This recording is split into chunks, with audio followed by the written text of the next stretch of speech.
From Detroit's Cass Corridor, it's the Metro on WDET. I'm Tia Graham. We continue our coverage on queer life in Detroit during Pride Month. And while the city commemorates with events and community celebrations, we reflect on our own radio history. We begin with a program run by our Detroit Public Radio station not too long ago. Gaily Speaking is Detroit's first weekly radio program of gay liberation. By and for gay women and men, the program brings together gays from throughout the Detroit area to discuss their activities, experiences, problems, and aspirations. We welcome your comments and suggestions and hope that you invite your friends to join us each Thursday night. Now, have you ever heard that intro? Oh. Maybe if you were an avid listener of WDET back in the 70s. However, Gaily Speaking was a WDET program formed by the Lesbian Radio Collective and the Gay Radio Collective during the 1970s. It was a space where Detroit's LGBTQ plus community tuned in weekly and heard the news that served them. Former host Don Major described the show as Detroit's first weekly program of gay liberation for and by gay people. Major, among other contributors, shared memories from Gaily Speaking with Dr. Tim Retzloff, whose interviews can still be found today at the Bentley Historical Library. Dr. Retzloff teaches history and queer studies at Michigan State University, and I want to welcome him to the show right now. Dr. Retzloff, thank you for joining us on the Metro. Oh, thank you very much for having me, Tia. Thank you. Thank you. So, Tim, jumping into things, as I did a little digging in the archives, I learned that you didn't set out originally to find Gaily Speaking. You set out to complete an essay on how the automobile changed gay life for men in Flint in the 50s and the 60s. So what got you from that research to Detroit learning more about a public radio station? Well, so my research on Flint was actually the hook that got me drawn into doing LGBTQ history, because Flint's my hometown, and I had heard that people had been arrested in the 50s, and I worked at the public library in Flint. And so there was this curiosity. It's like, well, did this really happen? So they had this publication in Flint for the courts called the Flint Genesee County Legal News. And every issue, the front page had the criminal arraignments for the week. So I went down to the basement of the library where these microfilms were and looked up. I think the first issue they had was from 1949. And sure enough, one or two issues in, there were people who were arrested for sodomy and gross indecency. So that got me started and led to that essay about cars and bars and assembling gay men in Flint, Michigan. That frighteningly now is almost 30 years old. But from there, I knew that, I needed to look at the rest of the state, what was going on in the rest of the state and the rest of the country. I landed myself, I had been a college dropout when I started all this, and it kind of propelled me into going back to finish my bachelor's. And then from there, I was involved in an exhibit for the 30th anniversary of Stonewall in 1999 at the Hatcher Library. And in the process of doing that exhibit, I just remember thinking, well, this is gone in a month or two. And that just kind of made me sad. And it's like, well, I guess that means I want to write a dissertation. Wow. And then it's like, well, I guess that means I have to go finish my bachelor's first. Wow. So as part of my my honors thesis research and then my dissertation research that I discovered that these tapes survived.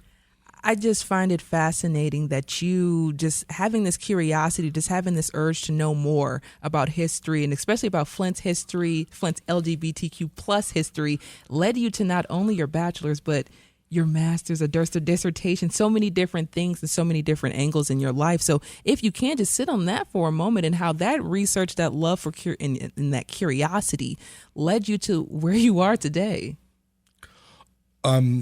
It's completely led me to where I am today. I mean, the journey is from having a passion for history, being kind of a novice, and then being, an independent scholar, and then being a student, and then being formally trained and getting my dissertation, and having to do much more rigorous research. And yeah, I mean, there's lots of strands at this that we could jump into, but particularly for Gaily Speaking, it was such a unique source. Because you were hearing people's voices. Your listeners just heard Don Major, yes, as listeners would have heard 53 years ago. Wow. So and it also filled a gap because there'd been a newspaper called the Gay Liberator that started in 1970. It was still around in 73, but it started tapering off and being like every 2 months instead of, every month.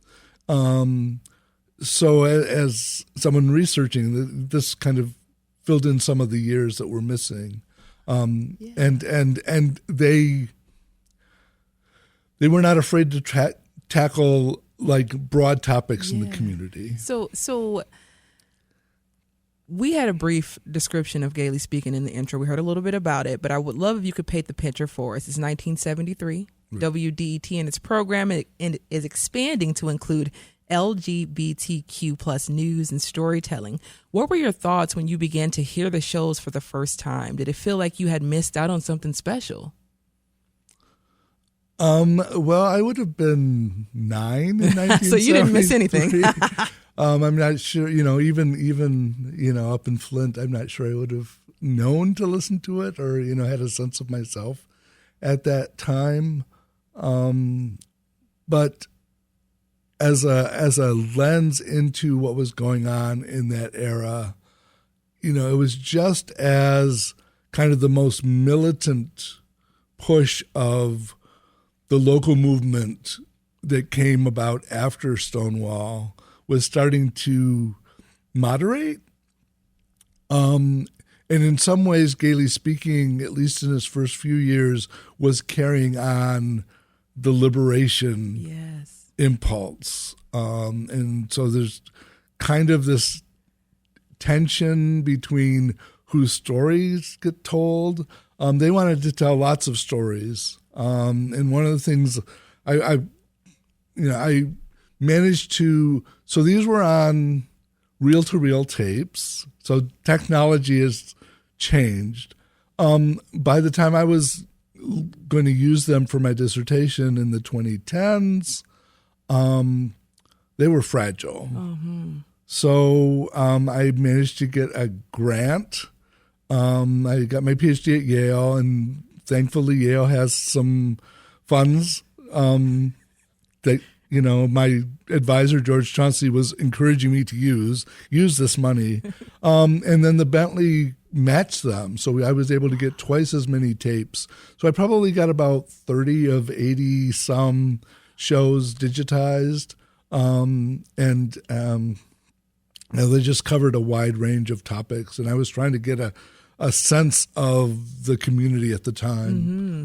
And the sense that you were picking up at that time, of course, was what? What were you learning from Gaily Speaking that you didn't expect to learn? That the community was much more diverse than is often understood. What jumps to mind there is, one of the early shows, they had the pastor of the Metropolitan Community Church of Detroit on, Pastor Tony Clemente. He did not use his last name on the air. But this was a church with a special outreach to the gay community that has its roots in Los Angeles in the late 60s, but in Detroit, it kind of grew out of the Christian caucus of the Gay Liberation Front, this first organization after Stonewall. And then some other people had heard this LP, this record album that Troy Perry, the founder of the church, did. And so they wanted to become a affiliate, a congregation. So it became a congregation. So he was profiled on this pro-gay or pro-religion episode. And then a week later, they had an anti-gay religion where various people testified to the harm that they felt that organized religion had on them, particularly hierarchical religions and religions that had much stricter, scriptural reading. So that was just kind of fascinating that they wanted to give both perspectives. But even in that program, there was Dee Dee Levi was one of the participants in that panel, and she talked about growing up Jewish, and she just expressed this understanding that, it wasn't necessarily for her anymore, but she could see why people in the community would be drawn to church and wanting to have some kind of affirmation. So and just to kind of understand, and that's a through line for Detroit, is just how important faith continued to be, not just the establishment of the Metropolitan Community Church of Detroit, MCC Detroit, which is still around, celebrated its now 54th anniversary this year. But, within the Catholic Church, there's a history of Brian McNaught coming out and having a hunger strike. Yes. He had been a columnist for the Michigan Catholic and had his column removed from him. And so he went on a hunger strike. His story, there's an episode of Gaily Speaking where he recounts his story. So we have his voice from 1974 kind of telling this story. And he turned out to be a major figure. He founded this chapter of a group called Dignity for outreach to gay Catholics in Detroit. So, and that's still around. So there's kind of this legacy of things that continued on that, it's one thing to read about them in like newspaper sources, whether it's mainstream papers or gay papers or the Fifth Estate, the underground paper. It's another thing to kind of hear people's voices and explaining their lives and their perspective, and because it's the voice and because listeners are, wherever they are accessing the sound waves, it's like it's a one-on-one. Yes. And so there's just kind of this immediacy and intimacy that's involved. And that was really striking to me. And as a source, as a teacher, whenever I've taught my LGBTQ studies class, I've assigned my students to listen to the very first episode of Gaily Speaking, which is about coming out. We're going to get to that, Tim, because I definitely want to talk to you about your work with the next generation of folks, especially as a professor at Michigan State University. This is The Metro. I'm Tia Graham. We're discussing Gaily Speaking, an LGBTQ plus radio program made in Detroit right here at WDET. And we're learning how it resonated with the queer community of Detroit during the 1970s and beyond. When we return, we'll continue our conversation with Dr. Tim Retzloff, professor of history and LGBTQ plus studies at Michigan State University. You all stay right there. This is The Metro.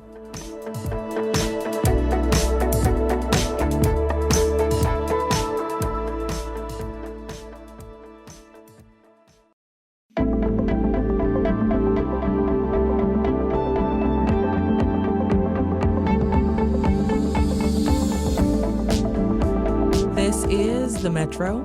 I'm Tia Graham. We're discussing WDET's program, Gaily Speaking, and the stories still being told about Michigan's queer community. My guest is Dr. Tim Retzloff, a Michigan State University professor of the Center for Gender in Global Context in the Department of History. Now, Dr. Retzloff, host and co-founder of Gaily Speaking, Don Major, is quoted saying, "The program brings together gays from throughout the Detroit area to discuss their activities, experiences, problems, and aspirations. And you talked a little bit about some of the programs that you were able to source through. Now, Tim, at that time, why was it so important for a program like Gaily Speaking to exist over the airways, especially in Detroit? Well, there was limited resources, media resources, to kind of give the perspective of, the gay community. Gay was the umbrella at the time. Yeah. We now, often use the word queer. So there had been the Gay Liberator that existed. There was also coverage within the mainstream paper, but that's from a certain perspective. Mm-hmm. There was also Lou Gordon was a television host who loved the sensational stories. So he would have various people on to showcase their views. But there was also this slant, this voyeurism involved. Mm-hmm. So with Gaily Speaking, so in order to access like the Liberator, you either had to go to a bookstore or a bar or someplace. They did sell it in front of Hudson's, but it wasn't as accessible. There's something about Gaily Speaking that was accessible, and one of the things when Don and a collective of other people, so it was kind of a collective venture, hence the name Gay Radio Collective, Lesbian Radio Collective. And it was, initially gender parity. They tried to work together and did so for the first year. And they approached the station manager, and he was like, well, it's like a one-note topic. Yeah. And they had compiled a list of various kinds of topics, rural gays and the religious aspects and bar life and poetry and music. And they also brought a clipping about a similar program that had started in Seattle. So that kind of at least convinced them to launch them on the air. But it was on at 12:30 on Thursdays. In the middle of the night. In the middle of the night. But it meant that it amplified and broadcast all through Metro Detroit. And you just needed to either know about it or maybe stumble on it. Whether you were, completely out and free, whether you were like a barfly and that was your main access to the community, or you were a teenager just kind of coming to understand yourself, this was a way to kind of hear people and maybe find information and get maybe a stronger sense of yourself. And one of the things that when I interviewed Don for my dissertation, he and his partner, who we met in Detroit, went on to live in North Carolina. So I was fortunate to interview him in their home. And one of the things that Don said that really resonated was nobody needs to know you're listening. Yeah. And so the idea that this could be a safe space that comes to you, because there's, I've heard stories of teenagers listening on their transistor radio in their bedroom after their parents are asleep. I've heard of people like going for drives so they can listen on their car radio. Wow. And no one would need to know that they're listening. And then there's other people who would like listen to it and then go out to the bar. Yeah.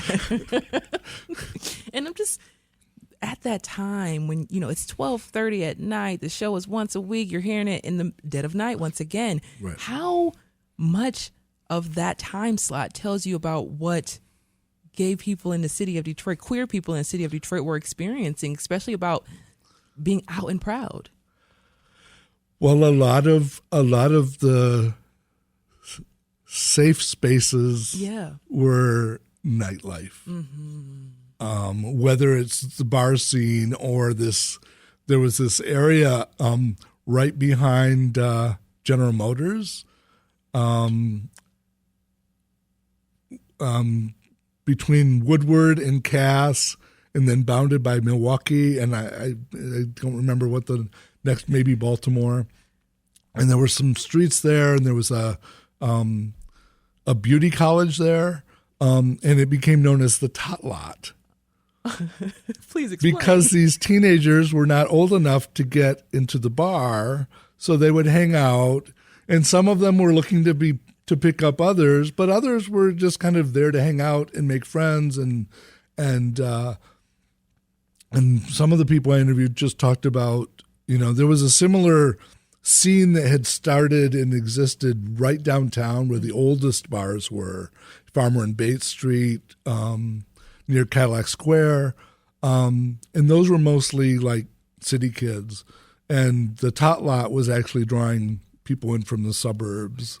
So one guy interviewed who ended up being a longtime bartender at various places. He would drive in from Utica just to hang out with his friends there. So that's very much the nightlife. So in some ways, it's like there's safety at night. Yeah. And yet there's also kind of this being cordoned off and that element to it. So they did push back against that. And I think by the late 70s and early 80s, it was on at 7:30 at night. But then that brings its own complications, because there was someone else I interviewed, John Evola, who became involved a little later on, said, well, one of the advantages of 12:30 was if anyone wanted to complain, well, they couldn't call the station. And usually by the next day, they've forgotten it, or they don't have the energy to kind of, whatever, anger they might have had. This is kind of listeners that might not approve. So there was kind of, again, safety in being on at 12:30. Because 7:30 brought in just a larger audience, listening audience. Right. Folks who would listen throughout the day were tuning in now. And that comes with its own complications. Now, Dr. Retzloff, the show covered more than coming out stories as we've explored, and you talked about the range of topics from religion to even nightlife being a place of a safe space for queer folks in Metro Detroit. Can you describe the other topics that were also explored on the show? I mean, especially when you transitioned from 12:30 at night to 7:30, did it transition at all, or did it stay as in depth as it was at midnight? Well, so here's another story that kind of is indicative. So they ended up, one of the later shows, and again, most of the shows that survive are 73, 74, a few in 75, and then a few in 77, 76, 77. So one of the shows from 77 has to do with censorship. That was a direct response to someone who was upset about a local black gay poet who had appeared on the air named Jeff Saracen. And this was a show that was actually, the guest on the show was the station manager at the time, John Buckstaff, who just kind of addressed the controversy. He said that, they'd gotten a letter through the FCC from someone who worked at Wayne State. And Don Major was leading that discussion, and he kind of just described the poetry as kind of having street language, and maybe being more sexually frank than people are used to, but maybe not necessarily crossing a line. So, but I think the fact that the station manager agreed to appear was a reflection of the support that they were giving the community. This is the Metro. I'm Tia Graham. We're discussing WDET's program, Gaily Speaking, and the stories still being told about Michigan's queer community. My guest is Dr. Tim Retzloff, a Michigan State University professor of the Center for Gender in Global Context and the Department of History. Now, I do want to play a clip from an influential figure in Michigan Pride history who was on Gaily Speaking. especially since gaily speaking is in itself coming out. When the idea to do this particular segment was conceived, we debated with the idea of trying to define what exactly coming out means. In the end, it was decided that the experience of coming out was so unique to every person that it defies a specific definition. Merrilee, what do you feel was your realism of coming out? Well, as you said, Susan, there are many different kinds of coming out. And to me, my first type of coming out was just the realization that I was a lesbian. Now, of course, that's Merrilee Melvin in 1972. When she was just 24 years old, she was fired from her job in Michigan after coming out to a coworker, and it just led into just so many different events. Now, Tim, how did that moment impact the movement for LGBTQ plus rights in Michigan? How did a seemingly regular woman like Merrilee turn into someone who was the face of Michigan Pride? I think the opportunity came along. I think she was young. I think she was, yeah. And I'm looking back and when I attended my first Pride at 22 in 1986, so I'm just kind of aware of the importance of Pride, particularly for young people. But there hadn't been one, and she became the first organizer, and she kind of had this, flourishing of herself, because she wasn't, as I recall talking with her, the bar scene wasn't really for her, but she was finding community both through feminism and then through some gay men and them coming together. So she was involved in the first Pride March, and then she was one of the collective that started Gaily Speaking. So she was on that very first program. She was a regular voice, at least for the first year, and just kind of a really profound figure in part because she was just an everyday person. I know. Our associate producer, Haley, actually had a chance to speak with her yesterday, and that was one of the biggest takeaways that Haley has was she's just she's a person, and she's done these amazing things in history, yet she's still just Merrilee. So when you think about who she is today, she's in her 80s today, and she's been able to do so many amazing things in the state of Michigan for the LGBTQ plus history. What can you say, or what do you say to her when you talk about her legacy and everything that she's been able to contribute to Michigan's queer history? I say thank you. I say I love you. I've developed, such a wonderful friendship with her over the years. She's been so generous with her time and her stories, but also helping to connect to other people and kind of helping to understand the perspective at the time. The ways in which, she was a member of a commune that evolved into a lesbian commune in Highland Park, on Geneva Street in Highland Park. So it was the Geneva Street House, the Geneva House, and Jay Spyro, who was Grand Marshal of Motor City Pride in 2022, and still does. She teaches dojo martial arts in Ferndale. She lived at Geneva House, and it was just kind of this center for lesbian life in the city. Some of the residents there opened a bookstore called Her Shelf in Highland Park. They started an organization called Sappho Sisters Rising. So they staked their claim. There was a coffee house called Poor Woman's Paradise that met. I believe it was on 7 Mile, and they had an office. They had a space for music and poetry and community sharing. So, and that's important for so many reasons, but one of which is kind of the shape of how lesbians were organizing was often different, and their goals was often different. than gay men at the time.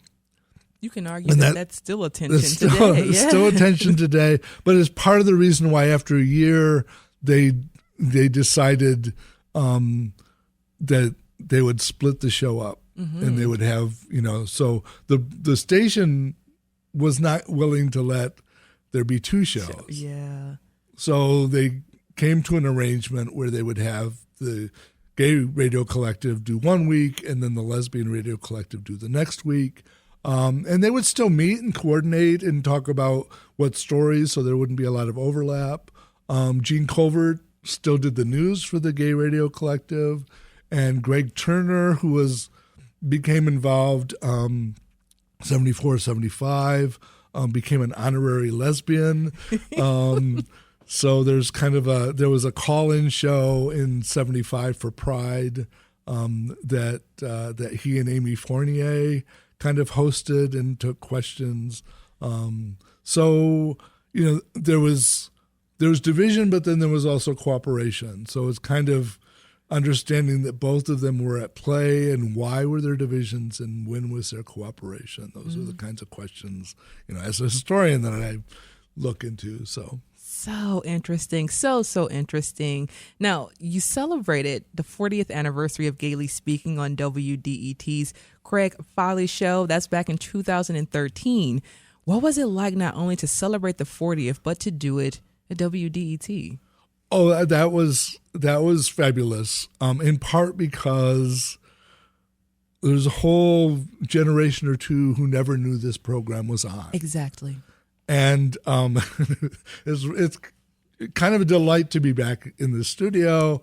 But it was so funny because I had not been on the radio live before, and I just remember just having notes strewn all over the table.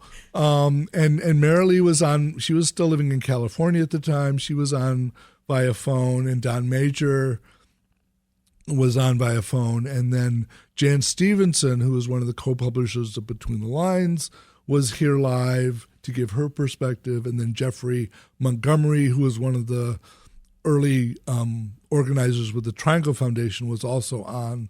So that I was just so pleased at the embrace that the station gave to kind of wanting to recognize their own history, both in 2013 and now in 2026. And for just like you're saying, a new generation of folks, 2 generations didn't know about Gaily Speaking at WDET, even the workers here. And for myself, now being an employee at WDET, I had no idea. Just happened to stumble upon it, Googling one day, and then here we are. Here we are today. So you just inspired and educated another generation of folks about Gaily Speaking here at WDET. So thank you. Cool.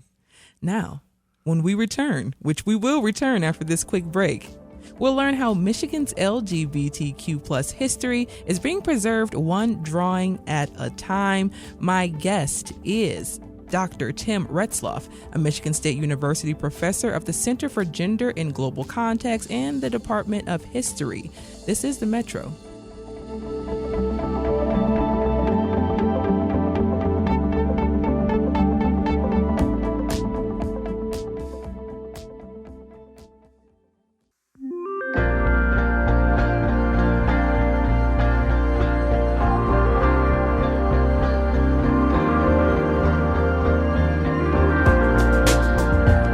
This is The Metro on WDET. I'm Tia Graham.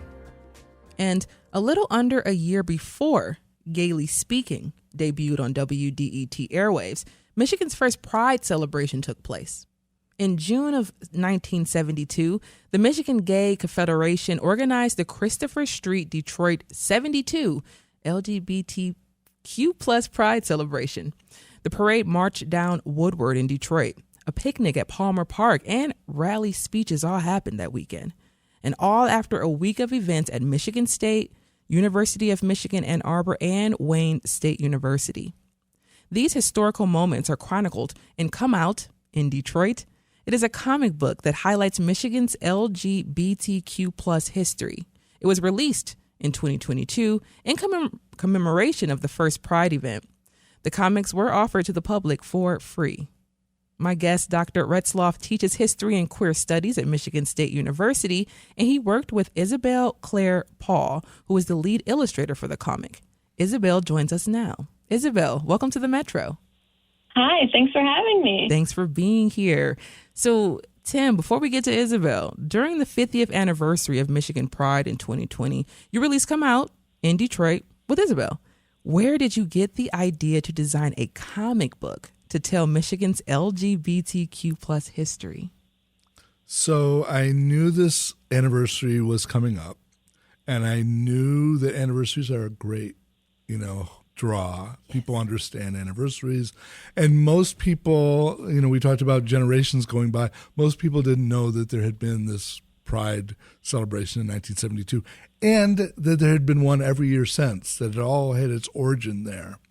So I've given talks, I've given formal lectures, I've had public, popular things in print, in the newspapers. I've had essays published. I've been involved in exhibits. I've been on the radio. Those are here and gone again. Mm-hmm. The other thing is I hadn't done anything like this. And the real work for this came during lockdown. So this was our lockdown project. And initially we thought, okay, it'll be maybe 4 or 5 pages, and maybe Between the Lines or Metro Times or City Pulse will publish that. And we started doing and I approached Isabel because she had, one, grown up and flourished into a lovely, young lesbian, but also she went to the College of Creative Studies.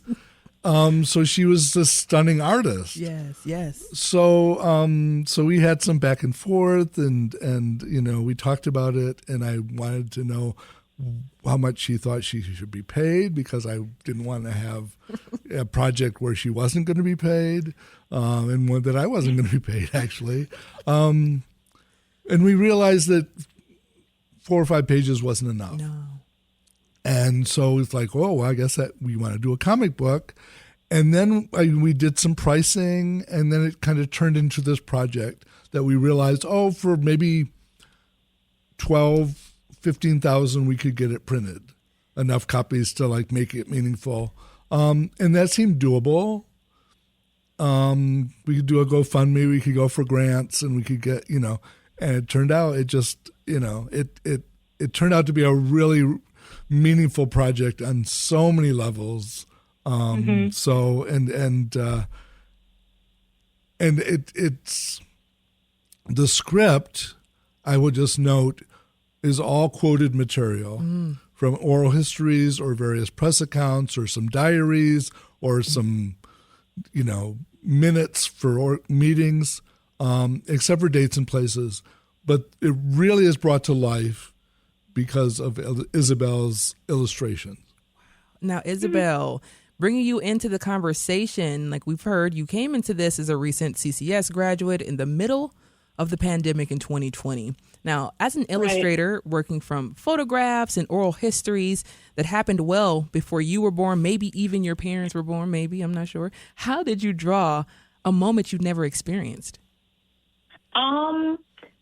So at the time, I had lived in Detroit for a couple of years, and so I was familiar with a lot of the locations. I kind of had a sense of what the city looked like and what it felt like. But I remember Tim gave me this archive of old photos that I'd never seen, and bars that I'd never been to, and, people that I'd never met. And they all it just felt so at home. It felt like it was so this is my community. Yeah, even though I had never, stepped foot in these places or really spoken to these people.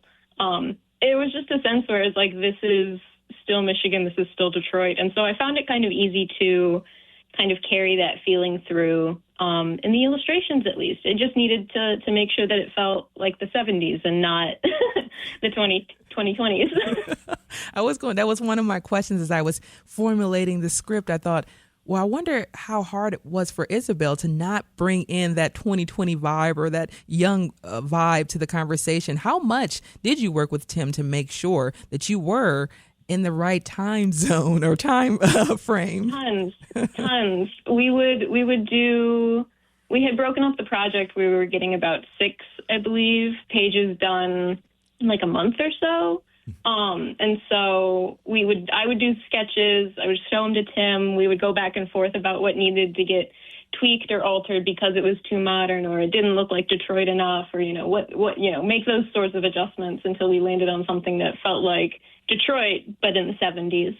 And I remember we were focusing a lot, or at least I was, on the color, because so many of the pictures that we had were black and white or sepia toned, and I really wanted to get across that sort of historical time period of the 70s without that black and white. I wanted it to be colorful because it's a Pride comic. Of course it needs to be bright and colorful. And so I spent a lot of time looking at color palettes and design choices that were popular in the 70s and kind of studying what people were wearing and what kind of colors were around them and what the world looked like then versus now. And so having that really like burnt sienna, orangey, yellowy, turquoise, like these really iconic kind of 1970s colors, including those was important to kind of help ground it a little bit more in the 70s rather than the 2020s. Yes. Even the illustration style. What would you call this illustration style? My style. I usually would do like final line work in just black ink pen.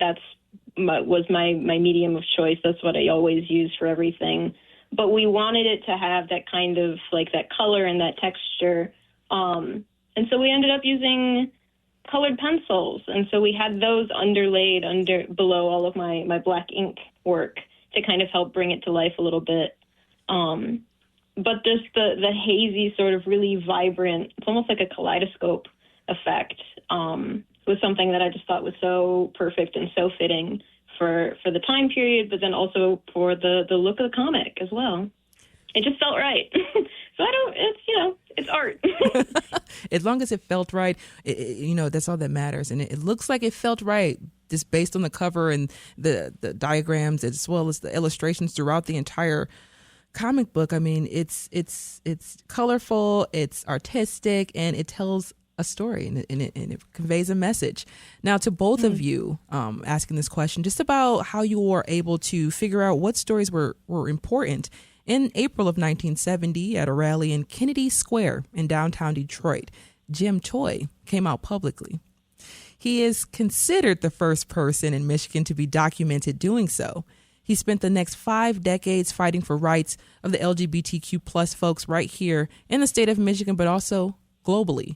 From U of M's first LGBTQ student office to some of the state's earliest non-discrimination laws. That's work that he did. When you're putting a man with a major legacy on the page, or any person, how do you decide what moment to draw from? So we're going to start with you, Isabel. How did you know that this was an important milestone in a person's life to highlight within the book? A lot of the script was organized by Tim, and he really does deserve his flowers for the archiving and paring down and making sure that the stories were there. But I was lucky enough to have a couple of photos of Jim, particularly when he was young, and then also as an older person. And so I really wanted to, make sure that he looked like himself because it was such a momentous moment and such a powerful speech, that the accuracy of his portraiture, that felt really significant and important to absolutely nail. Mm-hmm. And that same kind of sentiment went across through a lot of the people featured in the comic book. Susan Swope, I really wanted to make sure that her representation of, it looked like her at different stages of her life, and making sure that Ken Dudley looked right, and making sure that, these photo references that I had weren't for nothing, Exactly. To make sure that it was accurate and it was right, and it was significant to show that these were real people.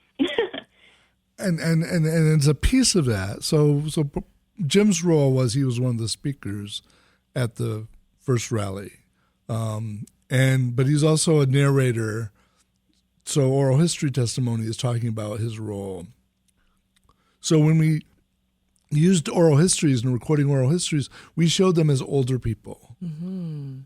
And then we showed them as younger people. And so, part of the challenge was, depicting that. And I think, Isabel just did a fabulous job.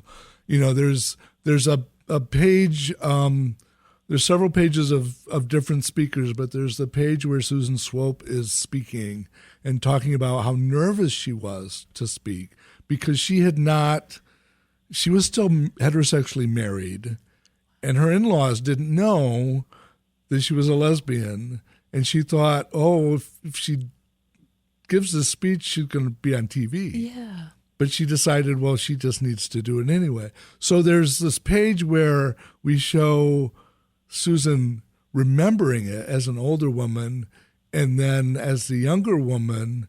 And it's Isabel did the exact same angle. So you're kind of seeing Susan older and younger. And it's just a beautiful effect. Mm. And one of the things that, I think we both agreed on and we both wanted to emphasize is just how these were real people and that this was a grassroots event and it deserved to kind of have that celebrated. Mm-hmm. It wasn't a corporate event. That was part of why we did the comic the way we did. We didn't want to have ads. We didn't want it to be it was a do-it-yourself kind of project.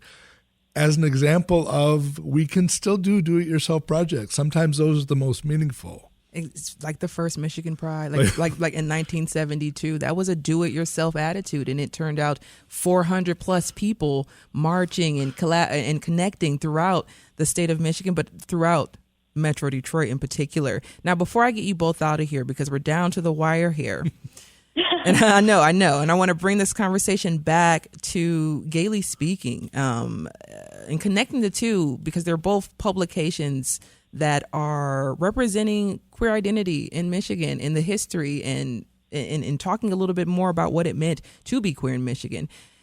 If a queer teenager in Michigan today stumbled onto Gaily Speaking or come out in Detroit, say 50 years from now, what's the one thing you'd want them to take from it, Isabel? Ooh, I would hope that they can, listen to the show or read the comic book and have a sense of connection and realize, my people have been here for a long time, and we will be here for a long time. We're not going anywhere. And having that, understanding of your own community's history, I think is so important and special. And so I hope it gives, somebody 50 years down the line a glimpse into what life was like, and they're able to find similarities to their own life then. Similar question to you, Tim. What's one thing you'd like them to take from them, especially listening to clips of Gaily Speaking that you may even show to students? Yeah, so I do play the first episode. I have my students listen to the first episode about coming out for my LGBTQ studies class. And again, it goes back to the immediacy and how much it resonates with them. And it's almost as if it was recorded yesterday, because so many of the themes kind of still continue, that there's kind of still different ways of coming out. There's still kind of tensions and suspicions that people encounter. But it's not always negative too, that sometimes people find acceptance and embrace. So yeah, I think, that tied to kind of this sense that there is community, and the community doesn't just happen, it needs to be created. Dr. Tim Retzloff is a professor who teaches history and LGBTQ studies at Michigan State University. Isabel Clare Paul is lead illustrator of Come Out in Detroit, a comic book that was free to all. Dr. Retzloff, Isabel, thank you so much for joining me on the Metro. Thank you for having us, Tina. Thanks for having us.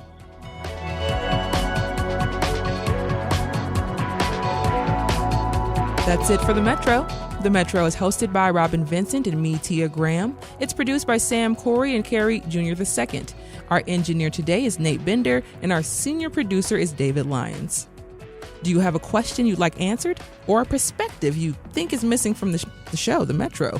Send us an email at metro@wdet.org. Now, The Metro is a production of WDET, a listener-supported service of Wayne State University, and this is WDET FM, Detroit Public Radio, your connection to news, music, and conversation. You all have a great day.